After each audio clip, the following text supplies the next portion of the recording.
Hi, my name is Sean Gagnon. I'm an environmental scientist and founder of Urban Offsets. The city of Fayetteville, North Carolina, like most cities its size across the country, spends $500,000 every year taking care of its trees. They do this because their citizens demand it. But wouldn't it be nice if those trees paid them back? We are using those city trees to connect Fortune 500 companies directly with their customers in every one of those cities. By doing this, we also turn every single tree in a city into a revenue generator. We now know that companies pollute our air by making the things we buy every day. 2/3 of the Fortune 500 are aware of this problem, and they voluntarily buy carbon credits to offset their impact. Each credit they buy removes 1 ton of pollution from the atmosphere and funds projects that plant trees and improve wetlands. Disney is one of these companies. Last year, the Walt Disney Company spent $15 million buying carbon credits from places as far away as Peru and Indonesia.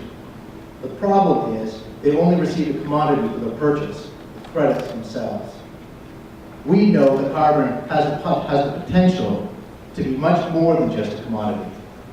But in order for it to do so, they have to connect the company with the customer.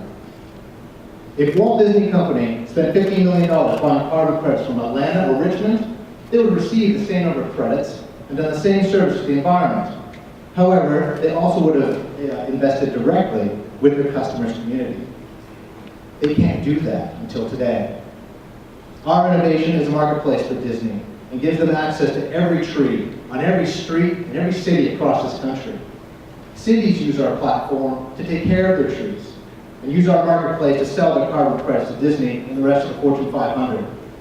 We make money by taking 10% of every one of those transactions. This adds up to $6.5 billion as an opportunity for our marketplace.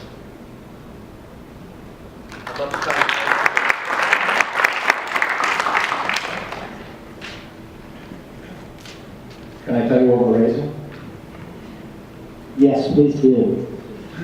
We're currently at Railroad Labs in Durham, North Carolina, and we just joined the startup lab in Greensboro. We're raising our seed round. We're asking for $100,000 to market, validate our MVP, and sell credits from 4 cities. What exactly are you selling to Disney as far as what access are they getting that they don't get when they are using their current carbon? Okay, so right now the standard way to buy carbon credits is in these vast projects, faceless projects in the middle of nowhere. They don't have value outside of the fact that they just are environmentally friendly. Nobody has been able to generate a carbon credit from a city. That's our value to Disney. We're saying you're going to be spending $15 million buying carbon credits, spend them where your customers live. That way you get a better return on your investment. So rescue Detroit, basically. Yes. What's your exit strategy?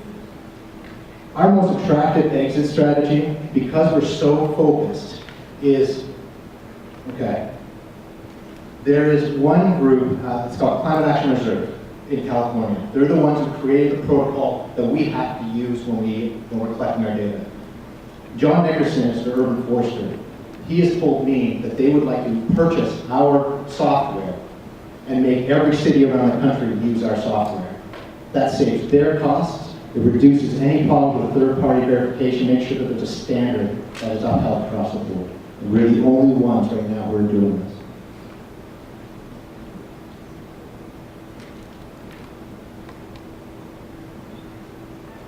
So I'm very curious. So I own 1,200 acres with a whole bunch of trees on it.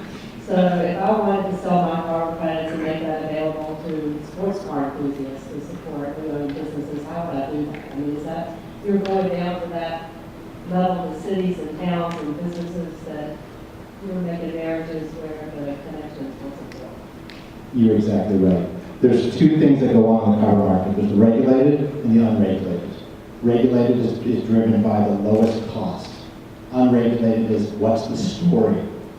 So for you, what makes sense is how do you sell your forest to somebody who cares about that? Well, I think what makes sense is how you get me to do that so you make a profit on the transaction. You're right, that's the service model, but we're leading with the technology and the service. Is there any recurring revenue or is it one-time revenue? So there's different ways to make revenue. I based all of my models on a 10-year purchase plan. That's usually how companies purchase unregulated carbon. They will buy 10 years of carbon from the city of Fayetteville. We receive that funding in year 2, pay the city of Fayetteville annually. Great, thank you. IdeaFest is April 1st, 2016 at the Institute for Advanced Learning and Research in Danville, Virginia. Apply to pitch or reserve your seat in the audience at ideafestdanville.com.